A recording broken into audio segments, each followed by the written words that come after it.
하루의 경제 주식 마무리 경주마가 9월의 문을 활짝 열겠습니다. 자, 오늘 증시는요 약세로 시작을 했는데 장중에 또 상승 전환을 했습니다. 지수는 코스피 코스닥 빨간불을 켰지만 거래량은 좀 적었고요.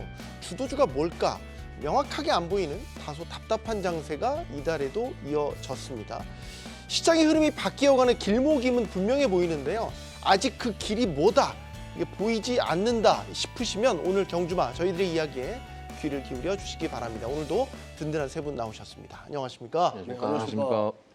저만 답답한 거 아니죠? 그럼요. 저만 답답한 거 아니죠? 그럼요. 저는 사실 엔비디아 실적 나오고 뭔가 9월에 접어들고 하면 뭔가 확 눈에 띄게 그렇지. 네, 맞아요. 네. 분위기도 바뀌고 뭐 수급도 바뀌고 할 줄 알았는데 아직까지는 모르겠습니다. 박 네. 부장님? 저도 그랬으면 좋겠는데 네. 뭔가 아직 시장에서는 조금 확인해야 될 게 남았나 봐요. 매크로적으로 봤을 때 내일 모레 ISM 제조업 지표 좀 발표를 하기도 하고 네. 주말 내내 계속 이슈들이 나올 텐데 고용 지표까지 나올 텐데 사실은 이번 주에 두세 개 정도 매크로 지표가 있잖아요. 그런데 이거 넘어가면은 제대로 넘어갔다 칠게요. 그럼 다음 주에도 들어올 것인가? 이것도 또 의문이거든요. 그러면 다음 주에 뭐가 들어옵니까? 추석 영향권에도 들어오는 거예요. 네. 그러면 다음 주에 가서 잘 넘어갔어. 와 해서 뭐 시장 다시 간다 했는데 제 다음 주 월요일에 나올 텐데 그러면은 또 추석 영향권 때문에 그렇게 될까 봐. 개인적으로 지금 이런 생각들이 있지 않습니까? 이런 생각들이 시장에 녹아 있다라고 생각을 합니다. 지금 저희가 고객들이 이렇게 얘기를 하죠. 내가 어떻게 보면 일부 손절을 쳐서 매매를 했다고 합니다. 하는데 가는 거를 쫓아잡았더니 또 물리게 되는 현상들이 계속 있었다는 거예요. 그게 1, 2주가 더 됐고 한 달, 두 달이 또 됐었던 거죠. 그러면은 지금 시장에 살아남은 투자자분들 입장에서 봤을 때는 큰 축은 누굽니까? 외국인이죠. 네. 오늘 시장이 지금 6포인트 정도 플러스로 끝나는데 장중에 외국인이 처음 시작할 때는 마이너스로 팔아서 팔면서 시작을 했어요. 맞아요. 그리고 플러스로 쭉 돌아서 한 1,000억대 후반까지 매수하라고 올라왔으니까 시장이 좋아졌다라고 저는 개인적으로 언제 느꼈냐면 3시에 느꼈어요. 왜냐하면은 오늘 오전에 2,000을 들고 있지 않은 이상에는 시장이 좋아진다를 느끼시는 별로 없었거든요. 그러니까 근데 오늘 2,000원이 오를 때 아침에 포스코 퓨처엠이 오늘 15% 장중에 올랐는데 네. 그런 그 주식이 최근 1년 동안 15% 오른 적이 있었는지 없었거든요. 오랜만이죠. 정말로 네, 1년 정말 만에 오랜만이죠. 보는 것 같아요. 그러면은 지금까지 1년 동안 혹은 최근 6개월 동안 2,000원지 캐즘이든 뭐든 여러 구간 동안에 빠지는 걸 봐서 투자자들이 과연 플러스 5% 6%일 때 드디어 2,000원 바닥을 찍었다라고 매수 버튼을 누를 수 있는 투자자가 몇이나 있었겠느냐라는 거예요. 오늘 아침에 한 9시 30분 전까지 2,000원을 매수하지 않은 분들 입장에서는 오늘 대부분 장이 올라서 끝나긴 했지만은 매매 수익은 거의 없었다고 보는 게 맞을 것 같고 오후 2시 이후에 어떤 현상이 좀 있었냐면 기존 주도주 뭐였죠? 바이오요. 그러니까 2차 전지가 조금 밀리니까 바이오가 뿅 올라가더라고요. 이런 뭔가요? 윗돌을 팔아서 아랫돌을 괴는 이런 시장은 아직까지 지속되고 있는 중이고 다행히 그러더라도 최근에 우리 걱정은 뭡니까? 반도체거든요. 다행히 외국인들이 들어오면서 하이닉스라든지 이런 분 양봉이 조금 나와서 끝나긴 했는데 네. 물론 이렇습니다. 개인적으로 좀 말 나온 게 조금만 더 할게요. 무슨 얘기냐면 저는 오늘 시장을 그나마 조금 부담이 없이 봤습니다. 그 이유는 오늘 미국이 쉬거든요. 그러면은 오늘 컬러가 적어도 미국의 섹터 변화 때문에 바뀌진 않을 것 같거든요. 네. 그러면은 오늘 컬러가 내일도 이연될 수 있지 않을까?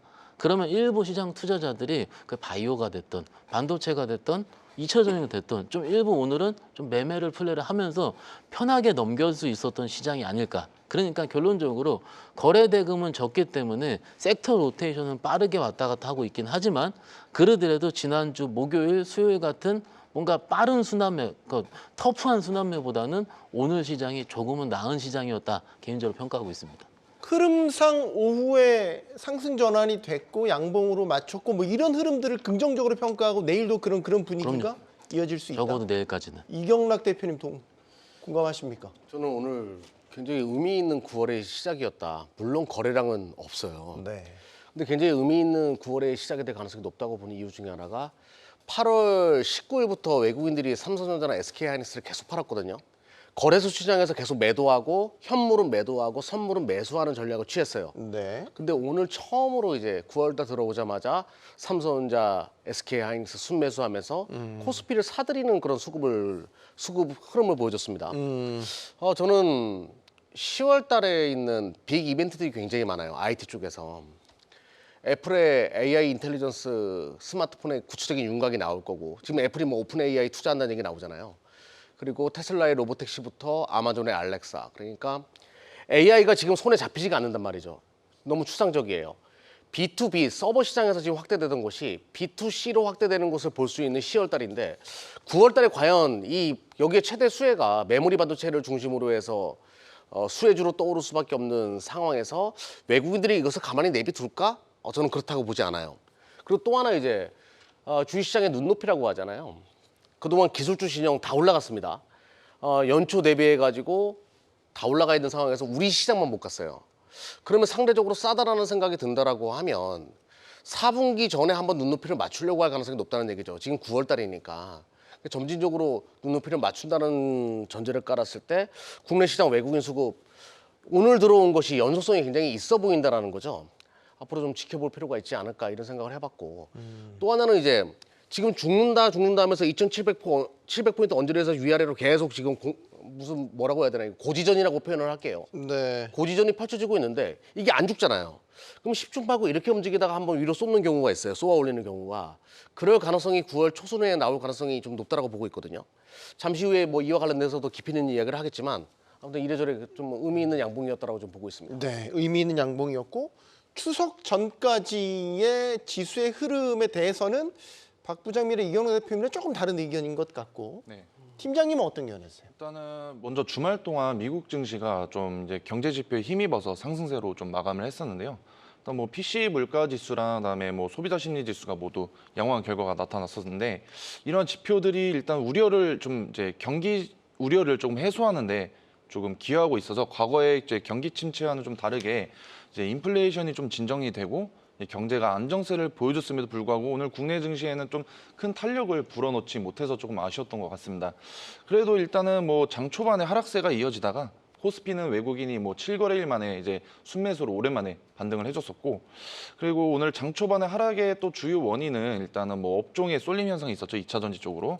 그러면서 또 전통적으로 약세였던 이제 9월에 장세에 대한 좀 우려감이 좀 있었기 때문에 오늘 좀 하락세가 조금 보여졌었고 일단은 저는 이 앞으로의 9월 전망도 조금 좀 약세로 좀 다가가면 좋을 것 같다고 생각이 들고 있습니다. 네. 오늘 왜 조정받았지? 이제 뭐 원인을 다양한 측면에서 따져볼 수는 있겠지만 어제 지난주 계속해서 이제 그 이어져 왔던 뭐 우려 더하기 전망은 금투세에 대한 것이었거든요. 어제 아시겠지만 여야 양당의 대표가 만나서 금투세를 놓고도 협상을 벌였는데 일단은 결론은 안 났어요. 결론 안 났고 앞으로도 협상의 여지를 열어두긴 했지만 시장에서 어떻게 보면 기대했던 금투세 유예 내지 혹은 폐지에 대한 어떤 이야기를 들을 수 있지 않을까? 그 기대치는 일단 충족시키지 못했어요. 거기에 따른 실망 매물도 있지 않았을까? 금요일 날 일부 베팅하는 느낌이 들긴 들었어요. 만약에 주말 사이에 뭔가 날 것이다 결론이. 예, 코스닥이 그래서 나름 양봉으로 끝나긴 했거든요, 금요일 날. 네. 그러니까는 주말 사이에 그런 기대감이 당연히 있었던 건 현실이고, 근데 다행인 점은 오늘 세론으로 나오지 않았다는 점. 그게 좀 개인적으로 좀 다행이라 생각을 하고요. 뭐 협상 결과를 보고 어떻게 보면 오늘 양당 대표가 이제 어제 이제 모두 발언을 같이 했는데 네. 약간 보는 각도에 따라서 좀 다른 것 같습니다. 절대 뭐 유예가 될 수 없다라고 얘기하시는 분도 있는 것 같고, 혹은 보는 각도에 따라서 여러 가지 다양한 논의를 하겠다라는 분도 있는 것 같고요. 그런데요, 주식시장에서 가장 큰 리스크는요, 결론이 나지 않은 거거든요. 그러니까 지금 역시 저는 개인적으로 봤을 때 언제 정도 합의가 이루어지겠다라든지 혹은 어떤 로드맵을 갖고 있다 정도만 만약에 좀 합의로 시장을 위한다면 네. 발표를 해준다면은 조금 시장에서 나을 것 같아요. 이게 지금 한다 안 한다 이 어쩔 수 없는 이런 불확실성이 문제거든요. 만약에 안 한다고 칠게요. 그러니까 예를 들어서 강행한다고 칠게요, 금투세를. 내년 1월에 예정대로 시행한다고 시행한다고 치자. 칠게요. 그렇게 네. 되면은 ISA 계좌를 빨리 터서 그 안에 그게 지금 2억이 됐든 5천이 됐든 좀 아직은 결론나지 않은 문제인데 개인 투자자는 글로 옮기지 않겠습니까? 뭐 그런 기류가 지금 이미 나타나고 있긴 하죠. 일부는 있긴 네. 있는데 아직까지 내가 일부 금액을 하고 있는데 지금 주식 계좌 하고 있지 ISA에 대한 결론이 확정되지 않은 상황이니까 이걸 내 계좌로 옮기거나 이런 거는 일단 제가 영업점에서는 아직까지 강력하게 보진 못했어요. 그런데 그런 것들이 한 번에 나와야지 그 안에서 어찌됐든 비과세 배당이라든 비과세가 되니까는 그걸 좀 매매 플레이를 하게 될 텐데 그 이런 부분이 결론이 안 난 거죠. 그래서 뭐 제가 뭐 힘은 없긴 하지만은 일단은 빨리 결론이 나야 된다가 주식시장 지금 거래 대금이라든지 거래량이 약한 거에 대한 답이 될 수 있지 않을까라고 말씀드리고 있습니다. 그러면 만약에 반대로 금투세가 뭐 전격 유예 내지 네. 폐지 쪽으로 가닥이 잡히면 네. 지금 말라 있는 유동성, 네. 수급 이런 거 다 풀릴 수 있어요, 이경래 대표님? 저는 뭐 주요한 트리거는 되지 않을 거라 봐요. 또 그래요? 예. 뭐 좀 전에 박현선 차장님이랑도 그 얘기 많이 했었는데 일단 외국인이 돌아오고 기관 투자가들이 돌아오는 환경도 만들어져야 될 것 같고 네. 복합적으로 지금 말라 있는 이 거래량을 금투세에다가 다 뒤집어 씌워가지고 우리가 이야기할 건 아닌 것 같아요. 근데 상당 부분 금투세 폐지가 아니면 유예가 주식시장에 온기를 가져올 수 있는 거 맞기 때문에 긍정적인 부분은 있겠지만 그것이 최종적인 답은 되지 않는다라고 말씀드릴게요. 네. 네, 제가 잠깐 좀 예, 박 말씀드리면 부장님. 뭐 이거는 당연히 맞는 말씀인데 지금 현장에 있을 때 제일 어려운 게 뭐냐면은 가는 주식을 내가 팔았을 때 허탈하지 않습니다. 뭐냐면 지금 계좌 안에 가장 큰 문제는 뭐냐면은 아마 끄덕끄덕 하실 거예요. 수급이 들어와 있지 않은 개별주들이 문제입니다. 그런 종목들 지금 마이너스 60% 70% 허다하거든요. 근데 그 종목들에 밸류가 있는 거 한 종목 했던 것들이 많아요. 근데 단순하게 중소형주라는 이유 하나만으로 수급이 들어 외국인들이 안 사니까 네. 그렇기 때문에 그런 것들 때문에 정말로 처참하게 빠져 있는 종목들이 되게 많습니다. 엄청 많아요. 그러면 수급이 들어온다면은 이게 매매라는 거는 아시다시피 생물이거든요. 아까 제가 오늘 결을 좀 말씀을 드렸는데 예를 들어서 오늘 2차 전지가 종가까지 올랐어요. 오늘 베팅하신 분들은 팔까요, 안 팔까요? 오늘 미국장 휴장인데 테슬라 움직이지 않을 건데 그럼 넘기거든요. 그러니까 2차 전지가 윗꼬리가 안 달린 거예요. 어떻게 보면은. 그러면 중소형주 단에서도 누가 들어온다. 새로운 수급이 들어오면 분명히 많이 터져 있는 중소형주도 들어오거든요. 밸류가 되어 있는. 그럼 들어오면은 적어도 바텀이 만들어져 있다. 그러면은 그런 것들로 들어올 수가 있어요. 이게 지금 시장이 좀 어떻게 보면 여러 가지 굉장히 거룩하게 해석할 수도 있고 좀 약간 저처럼 좀 쉽게 해석할 수 있긴 있는데 네. 막상 제가 매매를 해보 보면은 정말로 유동성이 말라 있다라는 게 느껴요. 그냥 메말라서 거의 땅이 갈라지기 직전입니다. 그렇기 때문에 조금만이라도 뭔가 유동성을 불어넣을 수 있는 그런 거만 있으면 시장은 생각보다 환호할 확률이 높습니다. 어제 엔솔 보시죠. 그러니까 우리가 이렇게 예. 한번 생각을 해보자고요. 그 지금 외국 개인들이 서학개미다라고 해가지고 해외 투자하고 있는 것이 국내 금투세 때문에 그런 거냐 이거죠. 그런 근본적인 원인은 아니잖아요. 좀 더 그러니까 금투세에다가 모든 것을 맡길 것이 아니라 대한민국 주식시장에 외국인이든 기관이든 개인들이 다시 투자할 수 있는 환경이 만들어질 수 있는 여건이 지금 조성되고 있는가 이런 부분부터 우리는 해석할 필요가 있다는 거예요. 뭐 금리 인하를 거기다가 만약에 대입시킨다면 아직 고금리 상태인 거? 혹은 저는 대한민국 시장에 올라가는 게 먼저인 것 같아요. 그럼 그러니까 만약에 예. 조건부를 아까 변수를 금투세로만 도입했잖아요. 더하기 밸류업까지 만약에 네. 이달에 아시죠? 밸류업 스케줄 있는 거. 네. 네. 밸류업 지수 발표가 있을 거고요. 예. 앞으로 그 지수를 기초로 한 뭐 상품 개발이라든지 그런 거에 대한 개괄적인 계획이 이달에 나오거든요. 그런 부분까지 모멘텀으로 본다면 전혀요. 그것도 여전히 저는 밸류업도 도움이 안 된다고 봐요. 자, 요거 한번 얘기 한번 해보자고요. 밸류업이 해당하는 국가들 내수 시장이 활성화되어 있어요. 그리고 밸류업 프로그램에 해당하는 종목들은 저 PBR에 내수 관련된 종목들이 많습니다. 금융주들이 대표적이고 배당주들이 많고. 우리나라는 수출 성장형 기업들이 포트폴리오의 대부분, 그러니까 시가총액의 대부분을 차지하는 국가예요. 네. 밸류업 프로그램으로 국내 증시를 올릴 수 있다는 생각은 정말 잘못된 것 같아요. 국내 기관들이 성장주를 팔고 밸류업 관련된 종목들에다가 투자를 하고 나서부터 코스닥 시장이 그렇게 안 좋았거든요. 저는 이 밸류업 프로그램은 뭐 9월달 얘기 나오는 것도 이해가 됩니다. 9월달은 원래 배당주를 사는 시간이니까 네. 밸류 저 PBR 관련된 종목들이 수혜를 볼 수 있겠죠. 이때 맞춰가지고 뭔가를 해가지고 뭐 분위기를 조성하겠다. 저는 이거는 아니라고 생각해요. 대한민국은 그러니까 이런 거죠. 대만 가권에 뭐 밸류 프로그램을 진행한다? 쓸모가 없는 거잖아요. 나스닥에다 그걸 진행한다? 의미가 없는 거잖아요. 대한민국 코스피나 코스닥은 나스닥이나 대만 각권과 같은 색깔이기 때문에 의미가 없더라는 거죠. 대한민국 지수를 끌어올리는 데 있어가지고 어떤 투자의 화랑기를 만들어내는 데 있어가지고는 도움이 안 돼요. 그렇게. 이건 냉정하게 정부에서도 좀 알아볼 필요가 있다는 거죠. 저는. 우리 이은복 팀 이야기 잠깐 듣죠. 네, 네, 일단은 지금 금투세, 네, 밸류업 네. 이 변수들을 놓고 9월 장세를 봤었을 때 두 분 네. 생각이 조금 결이 달라서 우리 네. 이은복 팀장님은 저는 일단은 9월 달에는 좀 아까도 말씀드린 것처럼 좀 약세로 약세 좀 전망? 이어질 것 같다고 전망이 금투세도 보여지고 도움이 안 된다. 만약에 네. 이슈가 해결된다. 네. 밸류업에 대한 계획도 나와서 우리 지수 이거 밀어줄게요. 이 지수 포함되면 네. 일단은 뭐 밸류업에 참여하는 기업들이 뭐 새로운 지수에 뭐 포함될 가능성이 높아지긴 했습니다. 그러면서 뭐 주가 상승이나 뭐 투자에 대한 유입 기대가 좀 커졌는데 참여 예정 기업으로 뭐 LG랑 뭐 현대차, 뭐 포스코 등이 있었죠. 근데 이제 신뢰도가 높아지면서 뭐 망설였던 기업들도 뭐 동참하게 될 것으로 좀 보여지고 있는데 일단 이게 과연 저는 시장에 긍정적인 영향을 미칠까에 대해서 좀 우려감이 좀 있습니다. 왜냐하면 일단은 아까 말씀드린 것처럼 뭐 대표님이 말씀하신 것처럼 뭐 프로그램의 성공 가능성이 좀 있으면은 그래도 우리나라 국내 증시에 좀 좋은 영향을 끼칠 것 같아요. 아무래도 지금 국내 증시는 조금 이렇게 9월 달에 좀 안 좋은 경제 상황이 좀 도출해 내면서 그 금리 인하가 되더라도 저희는 국내 증시에 큰 좀 선반영이 저는 됐다고 좀 보여지고 있거든요. 그래서 크게 밸류 프로그램이 성공적으로 좀 되지 않을 것 같다 이렇게 좀 말씀드리고 싶습니다. 아니 코리아 밸류업 지수에만 포함되면 정부에서 뭐 예를 들면 뭐 연기금, 국민연금 뭐 이런 자금 있는데가 그 해당 지수에 대한 그 투자를 해준다. 관련된 ETF도 만든다. 그럼 펀드도 만들어질 거 아니에요.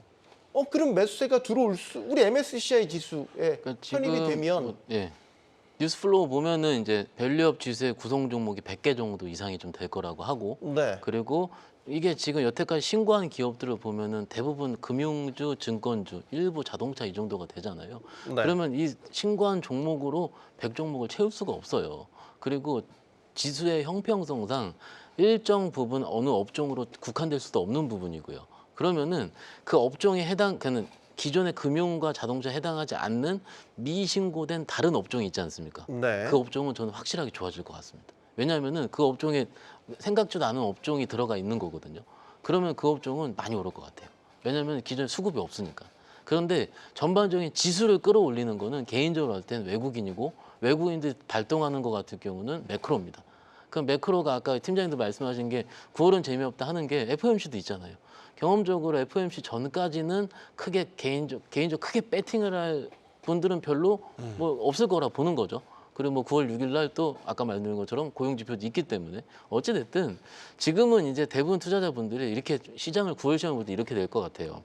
9월은 뭐 미 대선도 앞서고 있었고 그리고 금리 인하 직전 여러 가지 그 추석 전 이것 때문에 9월은 재미가 없을 것 같다.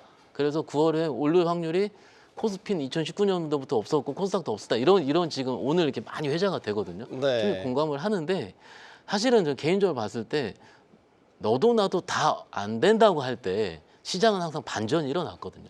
그러니까 이 대표님도 아까 말씀하신 결이 그건 것 같아요. 그러니까는 조금은 한쪽 방향으로 우리가 쏠렸을 때 거기서 우리가 리스크가 많이 생기긴 하거든요.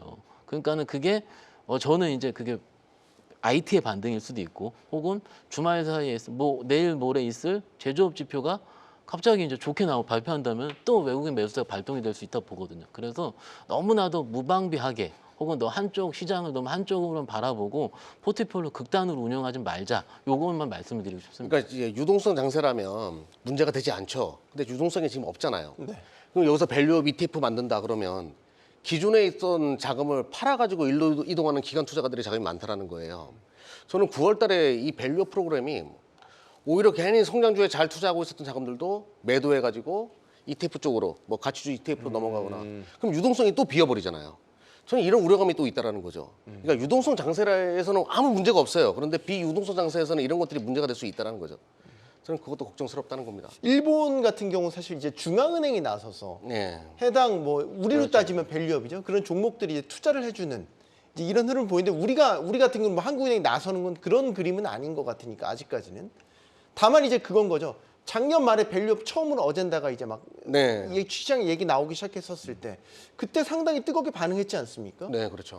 PBR 낮은 기업들 혹은 주주 친화적인 기업들에 대한 어떤 투자 성향 이런 것들이 바뀌는 걸 저희가 한번 봤지 않습니까? 근데 우리가 그것도 봤죠. 코스닥에서 기관들이 얼마나 많이 팔았는지 4개월 내내 팔았어요. 그 자금이 저 PBR 종목으로 이동하면서 코스닥이 전 세계에서 가장 힘든 시장이 돼버린 거잖아요. 우리 그것도 인정을 해야 된다는 거죠. 아 모르겠네요. 정말 모르겠는데 참 쉽지 않은 전망이고 어떤 누구 말이 이거 옳다 그르다를 지금 현재로서는 따지기는 쉽지 않은 것 같습니다. 여러분들께서 저희 이야기 들으시면서 의견 다양하게 올려주시면 저희가 또 같이 이야기 나눠보도록 하겠습니다. 자, 오늘 시장에서 뭐가 뜨거웠냐? 그러면 아마 2차 전지 꼽지 않을 수 없습니다. 네. 2차 전지만 뜨거웠다가 해도 과언이 아닙니다. 2차 전지 지난주 사실 지지난주에도 흐름이 나쁘지 않았고 지난주에도 외국인들을 중심으로 매수세가 들어왔던 섹터가 2차 전지였습니다. 그래서 많은 의견들이 나왔거든요. 네. 이게 추세적으로 이게 돌아선 것인지 일시적인 것인지 뭐 그런 것들의 의견이 분분했는데 이제 또 생각이 달라지셨는지 궁금하네요. 이건 이응복 팀장에게 먼저 좀 여쭤볼까요? 네, 일단은 뭐 최근 전기차 화재 때문에 이제 큰 폭으로 2차 전지 이제 관련 종목들이 조정을 받았었는데 네. 이제 2차 전지 업종을 중심으로 이제 외국인의 저가 매수세가 좀 유입이 되었다고 전 보여지고 있습니다. 뭐 LG 에너지 솔루션 같은 경우도 유럽 공장 가동률이 올라가지고 3분기 이익이 2분기보다 늘어날 것이라는 또 전망도 보여지고 있고 최근 바닥에서 25%까지 급등을 했었습니다.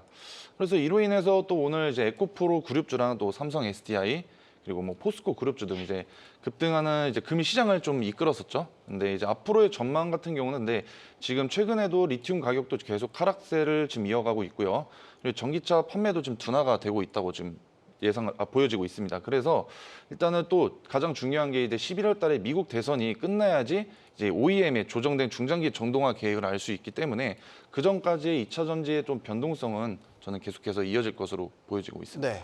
그러니까 2차 전지와 관련된 여러 객관적인 데이터들을 보면 글쎄 아직 모르겠는데 라는 퀘스천 마크는 분명히 우리가 찍을 수 있잖아요. 근데 뭔가 살아나는 기미가 보인단 말이죠. 이거 뭐지? 이게 눈을 한번 번뜩이게 되는데 이러다가 근데 한켠으로 여전히 좀 불신도 있으신 것 같고 지금 우리 2차 전지에 대한 투심은 어떻다고 보시는지 박 부장님. 저는 최근에 이런 거는 어떻게 보면 빈집 게임이라고 생각을 합니다. 2차 전지가 2차 전지 셀업체들 기준으로 봤을 때 저점이요. LG 엔솔루션 고점 62만 원이고요. 네. 얼마 전에 31만 원까지 빠졌어요. 그러면 국내 한때 61만 원 갔을 때 국내 시총 2위인 종목이 반토막이 난 겁니다. 그러면 반토막이 난 다음에 외국인 수급이 조금 들어오더라도 그게 일부 쇼코퍼일 수도 있고요. 일부 진짜 진성 매수일 수도 있습니다. 그런데 워낙 호가가 얇게 비어있는 상태이기 때문에 빨리 올라가는 거죠. 그런데 오늘로서 조금 달라졌다 생각을 하는데 이거죠. 네. 오늘 200일선을 강하게 뚫고 LG에너솔루션 종가상 6%까지 올라서 끝났어요. 네. 이거를 우리가 기술적으로 얘기할 때 테크니컬 리바운딩이라 하면 안 됩니다. 이 정도 오르면 테크니컬 리바운딩은 아니에요. 왜냐하면 테크니컬 리바운딩은 저희 거기서 멈춰야 돼요.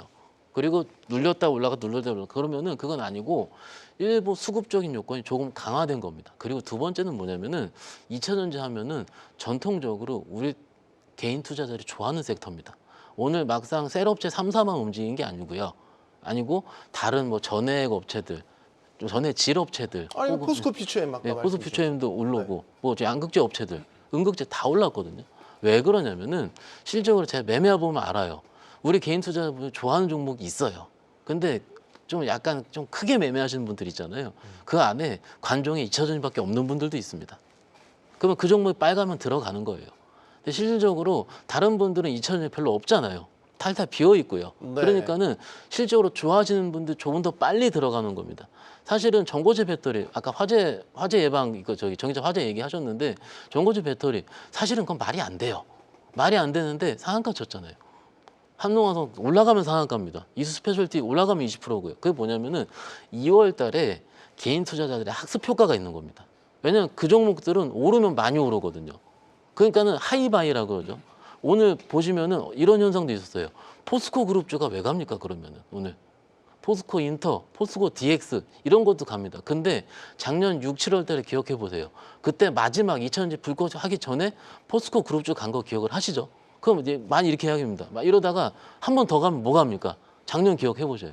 LS 그룹 쪽 갈 수도 있습니다. 또 그러면은 이런 식으로 항상 시장은요 어느 정도의 학습 효과로 움직이거든요. 근데 그 학습 효과가 오늘 많이 오르니까는 발동이 되었다라 보는 게 맞을 것 같고 이게 아까 말씀드린 것처럼 오늘 미국장이 쉰다고 제가 오늘 두 번째 말씀을 드리는데 그러면은 오늘 색깔이 내일 일부 이연될 수도 있으니까 오늘 좀 더 빠르게 투자자분들이 발동을 하지 않았을까라고 개인적으로 추측을 하고 있습니다.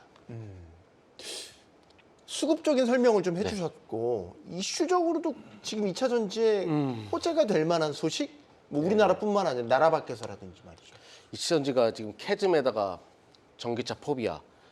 손석구 MC께서는 사시겠어요 전기차? 손석구는 배우고요. 저는 웁니다. 손석구 손석구 팬들이 굉장히 분노하실 수 있기 때문에. 죄송합니다. 예. 어쨌든 사시겠어요 전기차? 저는 아직은 좀 주저하게 되죠. 뭐 학습 효과라는 것도 있고 사실. 네. 지금 못 사죠 사실은 두려워서. 글로벌 시장에 이런 분위기가 계속 있는 상황에서 전기차가 왜 안 빠지고 올라가냐 이거죠. 저는 요거를 우리가 좀 더 확대해서 볼 필요가 있다고 봐요.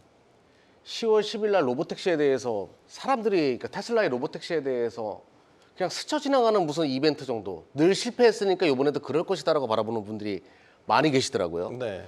근데 지금 테슬라가 이 풀셀프 드라이빙 데이를 앞두고 계속 언론에다가 조금씩 공개하고 있어요. 애널리스트나 어떤 연구원들한테. 근데 반응이 혁신적이다라는 분위기가 많아요. 정말 센세이션 할 것이다라는 이야기도 많고요. 여기에 대한 기대감이 아니냐 이거죠. 이번에 이제 LG 에너지 솔루션에 대한 보고서가 나오고 나서 오늘 전기 2차 전지가 튀어 올랐습니다. 그러면 7월 달로 넘어가 볼게요. 모건 스탠리에서 오늘 썼고요. 7월 달에 모건 스탠리에서 자동차 타픽 테슬라 이야기했어요. 모건 스탠리가 뭔가 테슬라를 중심으로 해서 큰 그림을 그리는 듯한 느낌이 좀 있거든요. 네. 그 시간은 로보택시를 겨냥한 것 같고 그러면 여기에 2차 전지가 로보택시는 중국 거와 달라야 돼요. 포니 AI나 바이두 AI와 차별화를 둬야 됩니다. 테슬라 입장에서 완벽하게 혁신을 만들어내야지만 10월 10일 날 로보택시를 글로벌 최강의 매력의 상품으로 등극을 시킬 수가 있어요. 네. 그러기 위해서는 전기차가 필요한 거고 전기차 관련된 2차 전지 관련된 기업들이 오늘 올라선 것이 모건 스탠리의 큰 그림의 어떤 그림 그리기에 있어가지고 시작점이 아닐까 이런 생각도 해보고요. 그렇다고 해서 2차 전지가 참 매력적이다 이러지는 않아요. 저는 사실은. 나머지 또 싼 것들이 많이 있기 때문에. 네. 하지만 그동안 매도 의견을 계속 저는 부정적인 의견을 내다가 최근에 이제 로보택시 관련된 이야기가 나오면서 그 매도에 대한 의견을 저는 철회했거든요. 2차 전지에 대한 분위기가 달라질 수 있다는 거죠. 그렇게 보고 있습니다. 참 눈에 안 보이니까 잘 믿기 어려운 얘기죠, 그죠? 10월 10일 날 공개. 네, 10월 그렇죠? 10일. 연기가 돼서 이제 10월 10일 날 공개를 하는데 만약에 공개가 된다면 그날 자율주행 풀 셀프 드라이빙이니까 네. 최소한 우리에게는 레벨 4는 돼야 그렇죠. 완전히 네. 운전자가 운전대에 손을 놓고도 마음 놓고 네, 드라이빙을 할 수 있는 그 수준이 돼야 되고 근데 지금 중국이 레벨 4 수준의 자동차가 돌아다녀요. 중국에선. 그러면 로보택시는 레벨 4 플러스 알파가 돼야 되겠네요. 그 정도로 보여줘야죠. 지금 그래 혁신적이죠. 이제 엔비디아 칩이 바이두에 들어가 있고 포니 AI 들어가 있고 BYD에 들어가 있어요. 그러니까 지금 미국에서 야 엔비디아 너 수출하지 마라고 하는 이유가 바로 이 자율주행의 패권을 중국이 잡을 수가 있기 때문에 그런 거란 말이죠. 그럼 테슬라는 그걸 넘어야지만 되는 거잖아요. 지금. 2차 전지는 글쎄 내일 이제 그 흐름이 이연된다라고 한다면 내일도 전반적인 섹터의 강세가 나타날 수 있는데 그러면 또 판단이 또 달라질 수 있지 않을까라는 생각. 계속해서 ING입니다. 그리고 요거 또 하나 있어요. 뭡니까? 그동안 이제 반도체 vs 2차 전지를 많이 외쳤어요. 네. 반도체가 가니까 2차 전지가 빠지잖아. 2차 전지가 올라가니까 반도체가 빠지잖아. 10월 11일 겨냥해서는 같이 움직일 가능성이 높아요. 반도체 vs 2차 전지가 아니라 엔드가 될 수가 있어요. 미드. 그런 분위기도 예상해 볼 수 있으니까 참조할 필요가 있을 것 같습니다. 그다음에 이걸 반도체 이야기를 하려고 그랬는데 네. 일단 지금까지 나타난 흐름은 벌셔스 VS에 가깝습니다. 네. 일단은 반도체 섹터가 엔비디아 실적 발표 후에 신통치 않아요. 물론 오늘 뭐 삼성전자 하이닉스가 뭐 막판에 상승 전환을 하긴 했지만 여전히 그 블랙먼데이 이전 수준을 회복하지 못하고 있습니다. 이유를 좀 짚어보도록 하겠습니다. 반도체 일단 이경락 대표님 이건 먼저 가장 강한 네. 콜 신호를 주시는 분이니까 죄송합니다. 폴시로. 예. 반도체가 그렇게 엔비디아 이후에 크게 빠지거나 그러지는 않았어요. 하이닉스 빠지고 이제 그 이후에는 좀 안정적으로 바뀌고 있잖아요. 지금 추세가. 근데 저는 어떻게 바라보냐면 지금 시장은 엔비디아가 왜 빠졌는가? AI의 확산에 대한 불확실성. 이거를 불확실성을 가질 수밖에 없는 거죠. 네. AI 이거 서버 시장 확실하게 투자 비용 대비해서 나중에 회수할 수 있는 금액이 매출액이 만들어질 수 있는가에 대한 물음표 등등. 근데 이거는 서버 얘기예요. 우리가 체감하지 못하기 때문에 물음표가 생기는 거예요. 디바이스 관련된 것들이 얘기가 계속 나올 겁니다. 우리가 체감할 수 있는 거. 지금 곧 나오는 애플의 AI 스마트폰도 마찬가지예요. 물론 이제 여기에 대한 플랫폼은 그러니까 애플이 거기에 투자하는 거 굉장히 중요하죠. 지금 오픈 AI에다 투자한다. 이건 스마트폰 안에다가 챗 GPT를 넣겠다라는 내용이거든요. 그렇죠. 그러니까 온 디바이스 AI예요. 우리가 AI를 혁신적으로 느낄 수 있는 것들이 시작되는 거예요. 그리고 테슬라도 마찬가지고 아마존의 알렉사도 마찬가지예요. 이 모든 것들이 다 10월 달에 나오거든요. 이야기가. 이 유대자금들이 거대한 시나리오를 쓰는 거 아닌가라는 생각을 한번 해보는 거예요. 즉 B2B에서 B2C로 메모리 반도체든 시스템 반도체든 확대되는 것을 우리는 보게 될 겁니다. 4분기 때. 그리고 AI에 대한 확신을 시장을 갖게 될 거예요. 그것이 다시 주가 모멘텀이 될 겁니다. 그러면 10월 달에 얘기가 나온다고 했죠. 그러면 9월 달부터 점진적인 매집이 이루어질 거고 오늘 외국인들의 매수는 시사하는 바가 크다라고 얘기한 게 바로 이런 배경이에요. 네. 저는 그렇게 반도체를 바라보고 있고 반도체에 대해서 지금 SK 하이닉스, 삼성전자 저는 무조건 매수 타점이라고 보고 있어요. 이은복 팀장님 네. 반도체 섹터. 오늘 일단 반도체 섹터의 약세가 이유는 제가 봤을 때 일단 글로벌 반도체 조금 약간 수요가 조금 둔화가 된 것 같기도 하고 네. 그다음에 기술 경쟁 심화 그리고 이제 거시경제적 불확실성 그다음에 환율 변동성 등 이제 다양한 요인이 좀 복합적으로 작용한 결과도 있고요. 그리고 이미 선반영이 그 반도체 주가는 선반영이 됐다는 얘기가 지금 많이 나오고 있습니다. 네. 그래서 얼마 전에 또 발표했던 엔비디아 실적 발표에 또 실망감과 더불어서 이러한 요인들이 투자 심리를 지금 반도체 쪽 투자 심리를 약간 위축시킨 것 같은데 저도 지금 아까 대표님이 말씀하신 것처럼 삼성전자나 SK 하이닉스는 정말 지금 좋은 타점이라고 저도 말씀을 드리고 싶습니다. 앞으로의 또 이제 3분기에 실적 발표도 있고 아무래도 저는 반도체 전망은 2차 전지보다는 좀 긍정적으로 바라보고 있습니다. 네. 생각보다 주가가 이제 탄력적으로 살아나지 못하니까 이거 왜 이러지? 의아하잖아요. 힘이 빠진 것 같기도 약간 풍선 세게 불었다가 바람 빠지면 흐물흐물 거리잖아요. 차트를 띄워놓으면은 마이크론이랑 궤적 똑같아요. 삼성전자 하이닉스가. 그러니까는 마이크론은 HBM을 일부 하이닉스보다 늦게 후발주자긴 한데 그래도 레거시 디램 쪽에 대한 수요. 그런데 좀 안타까운 거는 DDR5는 좋거든요.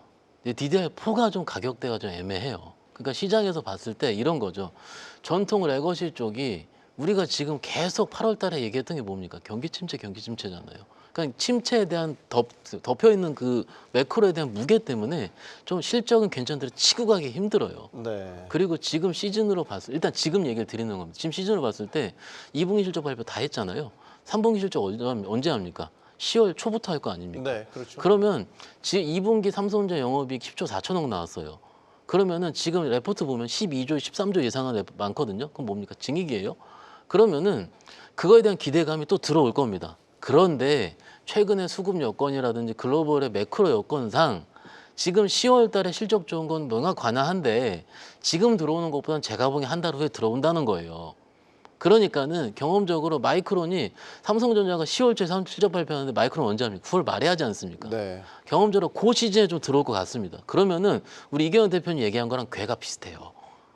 한 조금 쉬었다가 그때 왜냐하면 그때 FOMC도 끝나버리잖아요. 9월 중순까지 다 끝나버립니다. 그러면은 매크로를 다 끝내버리고 막상 금리 인하 시작되고 그러면 진짜로 싼 거 찾겠다 그러면 그때 반도체가 붙을 확률이 높아요. 그러면 지금 입장에서 우리 시청자분들이라든지 다른 분이 걱정 많이 하시잖아요. 삼성전자 하이닉스 이건 좀 논외로 하겠습니다. 그건 각자 선택이긴 한데 일단 반도체는요 좀 싸지면 들어와요. 그건 맞아요. 그리고 엔비디아 뿐만이 아니고 우리는 볼 때 좀 마이크론 주가를 좀 봐야 될 필요가 있다라는 거고 아까 저기 애플 얘기 잘 하셨는데 애플 AI 수익성에 대한 논란이 나올 거지 않겠습니까? 어쨌든 유료화를 시킬 거고 언제 나오겠습니까? 적어도 AI 폰 발표하고 나서 아이폰 16 발표하고 나서 그 서비스 발표한 다음에 한 달에서 보름 정도 얼만큼 급격하게 가입하느냐 그걸 볼 겁니다. 그리고 유지 기간을 좀 볼 거고요. 네. 그런 것들을 시장에서 확인하려 할 거죠. 그렇기 때문에 뭐 지금은 실적 측면에서 봤을 때는 굉장히 싼 주가고 조금 한 10월, 11월 넘어가는 3분기, 4분기쯤에는 좀 저는 저희 반도체가 좀 끝나지 않았다고 봅니다. 근데 전 경험적으로 이게 이 한 달의 기간 혹은 2, 3주의 기간이 너무 힘든 거죠. 그래서 매일 우린 주식을 보고 있는데 어떤 반도체 보고 있으신 분들이 있으시다면은 갖고 있거나 그러면 조금 시계열을 좀 천천히 보시는 것도 정신 건강이라든지 혹은 나의 멘탈에 도움이 되지 않을까 싶습니다. 주말 사이에 나왔던 반도체 관련 이슈라고 한다면 뭐 이 PC 시대의 반도체 제왕 인텔의 몰락 이게 좀 눈에 띄었고 네. 삼성전자만 놓고 본다면 노키아의 통신 장비 인수 가능성에 대한 보도도 있었고, 그러니까 산업 구조의 지형도 좀 바뀌어가는 것 같아요. 특히 이제 인텔 같은 경우는 파운드리 시장에 뛰어들겠다고 선언을 했는데 지금 이런 네. 상황에 맞닥뜨린 거 아니에요. 그러면 시장도 사실 빈익빈 부익부가 더 강화될 여지가 있는 거 아닙니까? TSMC 뭐 네. 예를 들면 반도체 칩 쪽은 모르겠어요. 하지만 아직까지는 엔비디아의 독주 체제가 만들어지고 있는 거 그건 누구도 부인하지 못하는 것이고요. 그럼 하반기에 그거까지 반영한 네. 주가 흐름은 어떻게 될 것인가 이경락 대표님. 저 먼저 인텔은 나노 공정을 아주 쫓아갈래야 쫓아갈 수 없는 수준까지 스스로가 저해됐어요. 이거는 저는 인텔이 뭐 파운드리 한다라고 했을 때 믿지도 않았었고 사실은 불가능하다라고 봤고 아니나 다를까 이제 매각으로 가닥을 잡은 것 같고. 네. 그럼 여기서 삼성전자가 수혜를 볼 수 있는가? 그러면 거꾸로 이렇게 봐야 돼요. TSMC의 코어스가 과연 계속 독식할 수 있는가에 대한 부분. 저는 그렇지 않다라고 보거든요. CXL이든 새로운 방향, 뭐 MVL 요즘에 얘기 많이 나옵니다. 새로운 방향도 이야기 나오기 때문에 TSMC의 독식도 그리고 과점도 계속 스스로가 다 모든 것을 다 맡을 수가 없는 상황이니까 네. 삼성전자가 반사이익을 얻을 수 있다. 먼저 이렇게 잡고요. 그럼 저는 이제 이 부분을 이야기할게요.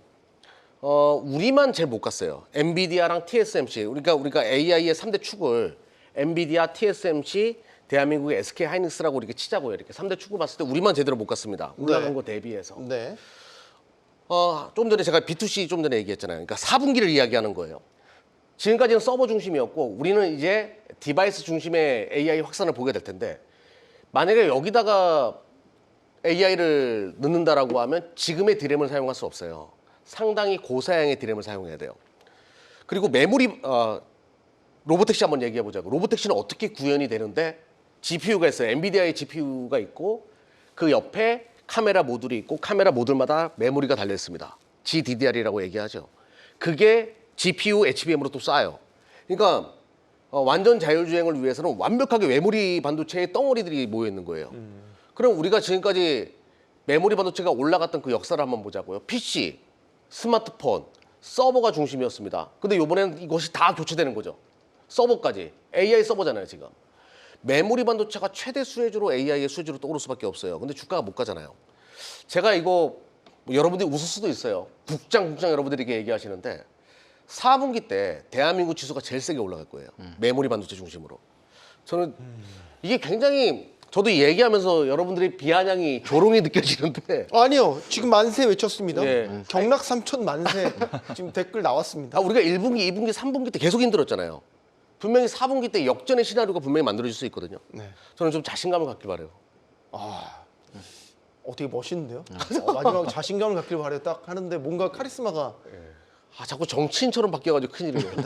지금 주먹만 이렇게 쥐시면 출마하셔도 되고 농담입니다.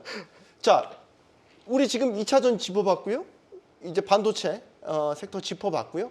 이건 하나 또 짚어봐야 될 것 같은 게 지난주에 인베스터 데이 했었던 현대차 주가 글쎄요 많이 올랐습니다. 인베스터 데이 하고 나서 주가 반응 괜찮았는데 계속 가지는 못하는 것 같아요. 이은우 네. 팀장님. 네.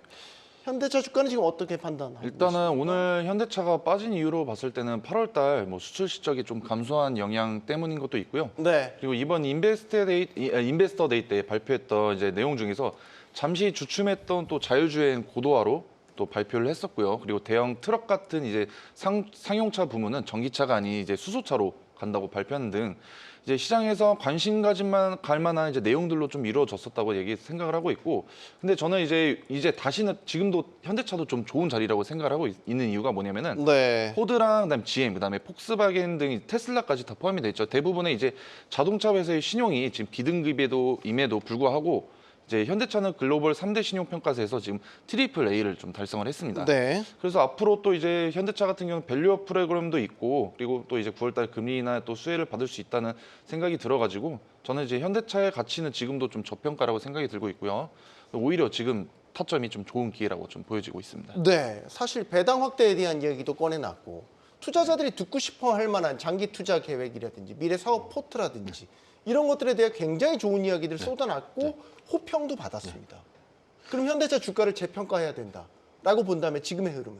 나쁘지 않고 오늘 빠진 거는 솔직히 좀 억울한 게 좀 있죠. 그리고 지금 아까 거래대금 감소 말씀드렸는데 이래서 좀 우리 국내 투자자분들이 좀 매매를 어렵다 얘기를 하시는 겁니다. 오늘 수출 그거 별거 아니거든요, 어떻게 보면. 그런데 일단 우리 실적에 봤을 때 차익 실현에 대한 욕구가 나온 거죠. 오늘 메인 기관 쌍끌을 많이 팔았어요. 그러면 기존에 올라간 주가 그냥 한 5, 6일 오른 거 한 번에 내린 거거든요. 그런데 우리 하반기에 있는 거는 이 얘기 많이 안 하시더라고요. 인도 IPO. 이거 좀 인도 IPO도 있죠. 예. 네, 맞아요. 그러면은 모멘텀이 없지 않아요. 그러니까는 전통적으로 9월은요. 기관 투자가나 외국인 투자가들 입장에서 봤을 때는 배당주 많이 삽니다. 왜냐면은 그들이 포트폴리오가 상반기에 벌어놨다 치면은 하반기에는 좀 지키려고 할 거예요. 네. 지키려고 하는데 주식은 사야 되지 않습니까? 그러면은 배당주가 일부 들어갈 거고요. 그렇기 때문에 자동차가 충분히 들어갈 수 있는 상황인데 밸류업 들어가고 인도 IPO까지 있으니까는 모멘텀은 계속 있습니다. 그런데 모멘텀이 있음에도 불구하고 약간 노이즈가 있으면 오늘처럼 3%씩 빠지는 이런 시가총액 상위 대형주가 이런 시장 자체가 안타깝다고 말씀을 드리는 중이고요. 이래서 대형주들은 매매할 때 좀 빠질 때만 조금 나눠 사는 게 가장 낫다라고 개인적으로 말씀드리고 있습니다. 네. 이경래 대표님, 현대차에 대해서 어떻게 평가하세요? 변수가 너무 많죠. 어떤 변수? 싸다라는 개념으로 접근하는 거 참 좋아요. 저는 현대차 너무 싸고 매력적이거든요. 근데 이제 오늘 공교롭게 이차전지가 치고 나갈 때 현대차가 빠졌어요. 그렇지. 좋은 이벤트들도 많고 말들도 많았는데 왜 그랬을까? 테슬라가 행여나 성공한다 진짜 그러니까 로보택시 때문에 이차전지가 올라갔다는 전제를 깔자고요 한번. 네. 제 얘기대로. 그러면 굉장히 두렵죠. 현대차가 여기서 뭔가를 못 일어나게 되면 불확실성이 높아지는 거니까. 그런 생각을 안 할래 안 할 수가 없다는 거예요. 그러니까 장기적인 안목으로 바라봤을 때 물론 현대차가 이 전기차 시장뿐만 아니라 이제 이 디지털화된 전장 시장에서 잘 맞춰가고 있는 거 맞아요. 조금 전에 삼성전자 질문하셨잖아요. 네. 삼성전자가 노키아 투자 왜 했냐? 삼성전자가 하만을 왜 인수했는가와 똑같은 맥락이죠. 전장? 예, 전장이죠. 네. 그러니까 자율주행은 네트워크가 또 중요하니까 그 모든 것을 준비하는 이 IT 업체들의 움직임을 봤을 때 현대차가 과연 최종 승자가 될 수 있을까에 대한 물음표는 있다라는 거예요. 저는 참 공교롭게도 이차전지가 칠 때 현대차가 빠진 것에 대해서 좀 생각을 많이 해보는 하루였거든요. 한번 이런 것도 한번 이거는 그냥 저의 아주 요만한 공포거든요. 네. 예, 공포로 이야기 드리는 거니까 행여나 이런 것들이 맞아떨어지게 되면 또 불편해질 수가 있으니까 한번 이런 것도 고려해보고 투자를 해보자라고 말씀드릴게요. 그럼 가을의 장 어떻게 펼쳐질 것인가? 우리 주도주라고 할 수 있는 반도체부터 2차전지 요즘에 꿈틀대고 있다. 네. 현대차처럼 밸류업 쪽으로도 해당이 되고 사업적으로도 계속해서 안정적인 포트를 갖고 가는 우리 예전에 차화전 갑자기 생각이 나는데 이게 같이 갈 것인가? 아니면 누구 가면 누가 빠지고 이런 식의 그림이 그려질 것인가? 네. 박 부장님. 후자의 질문 먼저 말씀드릴게요. 시장은 생물이고 만들어지는 거기 때문에 그런 시장이 오면은 아마도 저희 경주마 시간에 먼저 말씀을 드릴 것 같습니다. 네. 시장이 바뀌었습니다. 좀 더 기대해 보시죠. 혹은 흥분하는 우리 대표님들이 생길 거예요. 왜냐하면 시장이 그만큼 좋아지는 거니까는요. 그렇기 때문에 일단 그런 뭔가 경주마에서 메시지가 나오기 전까지는 일단은 하나 가면 하나 팔고 하나 떨어 이런 장세는 일단 한동안 될 가능성이 큽니다. 물론 그거는 바뀔 수 있긴 하지만 일단은 그런 전제를 깔고요. 그렇다면 어떤 섹터가 좀 유망하겠느냐 이렇게 생각할 수가 있는데 네. 저는 최근에 좋았다가 빠져 있는 섹터들이 있어요. 수출주들이요. 화장품, 음식료 이런 쪽 같은 경우는 어떻게 보면 지금 환율이 오늘 1원 정도 올라서 1,337원 정도에 끝났는데 이게 1,390원대에서 좋았던 섹터긴 하죠. 그런데 그때 이미 그쪽 섹터는 이미 환율 하락을 다 반영을 해버렸어요. 그러니까 오늘 화장품주가 나름 반등이 나왔는데 네, 맞아요. 반등이 나왔었던 이유도 아마도 어제 우리가 발표한 수출 실적이 미국 쪽에 70%가 늘었고 굉장히 반등이 크게 나왔거든요. 그러니까 미리 우려감 때문에 빠졌었던 수출주들이 뭔가 데이터라든지 혹은 일부 내러티브가 발동을 한다면 오를 가능성이 큽니다. 그런데 언제 매매 타점을 해야 되냐면 빠질 때요.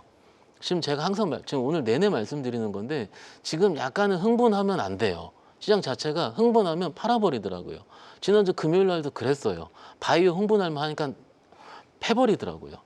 왜냐면은 이게 물론 바이오의 특성상 그럴 수도 있긴 있는데 이게 뭔가 시장에서는 기존의 투자자들이 뭔가 많이 들고 그러니까 많이 오르면 한 번씩 매도가 나오는 이런 것들이 지금 시장의 특징이긴 하거든요. 네. 그러니까 내가 여러분들께 스터디를 해보고 좀 좋은 게 있으면은 좀 천천히 빠질 때만 모아놓으면은 적어도 지금 시장에는 한 번씩은 팔기에 혹은 수익을 준다 이렇게 생각하시면 어떨까 싶습니다. 화장품주 같은 경우는 사실 고점에 물려있던 분들이면 오늘같이 급등세가 나타났을 때 네.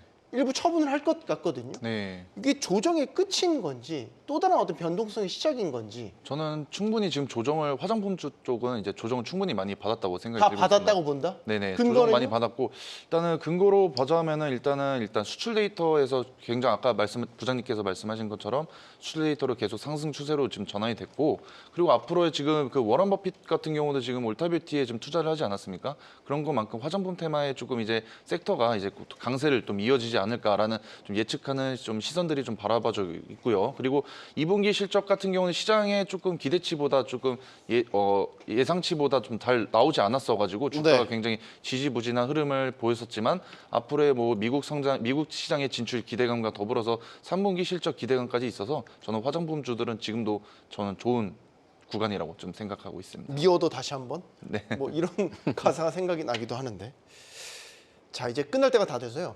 이경란 대표님. 네. 9월에 오늘 저희가 첫날 경주마 진행하는 거예요. 네. 9월은 뭔가 이제 바뀌어요. 금리도 뭔가 바뀔 것 네. 같고요. 일단 더위가 가셨고요. 네. 가을 장세잖아요. 예. 어떻게 임하는 게 좋겠습니까? 뭔가 이전과 다른 전략을 취해야 될 건 분명히 맞을 것 같아요. 네. 저는 두 분의 의견 다 동의. 9월 달은 원래 재미가 없었어요. 추석 전에도 재미없었고. 근데 그래서 우리는 전략적으로 한번 해보자는 거죠. 큰 그림을 가지고. AI의 디바이스화가 분명히 이루어지게 되면 어떤 그림을 그릴까에 대한 부분. 전장 부품들이 상당히 부족해질 겁니다. 삼성전기 이런 것들. 그런 종목을 또 중간재도 부족해질 것이고. 우리 뭐 하루 이틀 투자를 염두에 두지 말고 내년 1월 효과의 주인공들이 무엇이 될지에 대해서 지금부터 한번 모아가는 전략. 큰 그림을 가지고 한번 투자를 해보자는 거죠. 적어도 내년 4월 달에 팔 종목을 한번 사가지고 준비를 해보자. 네, 저는 그와 관련돼 가지고 여러분들이 좀 심도 있게 한번 분석을 했으면 좋겠다. 그렇게 말씀드릴게요. 내년 4월. 네. 왜 하필 4월입니까? 3월이면 3월이지. 1월 효과의 하이라이트가 2월, 3월 달에 끝나고 4월 달부터 이제 좀 쉬어가는 종목들이 발생하니까. 네. 박 부장님 이야기까지 듣고 싶은데 1분 전이라고 지금 콜을 주셔가지고 끝내야 될 것 같습니다. 다음 주에 다음 다시 주에 하겠습니다. 예. 자 이번 주 9월 7일입니다. 토요일 선착순 200명을 대상으로 지금 화면 나가고 있죠. 부동산, 주식, 재테크 다양한 분야의 전문가들이 한 자리에 모이게 됩니다. 하반기 금리 인하로 발생할 변동성 장세와 또 경제 전망, 투자 전략 등에 대해서 자세히 설명드릴 예정입니다. 경제 흐름에 대한 깊이 있는 인사이트를 얻고 싶은 분들을 위한 절호의 기회가 될 것 같으니까요. 많은 관심과 참여 바라겠습니다. 네, 이제 가을 9월입니다. 전통적으로 가을에 시장 수익률이 약했다라고 하죠. 근데 저는 또 반문하고 싶습니다. 여름에는 그럼 수익률이 좋았습니까? 잘 들어맞지 않는 것 같아요. 그러니까 데이터 너무 신경 쓰지 마시고 나의 길을 가면 되지 않을까 이렇게 과감히 권해드립니다. 경주마가 옆에서 잘 도와드리겠습니다. 저희는 내일 다시 오겠습니다. 고맙습니다.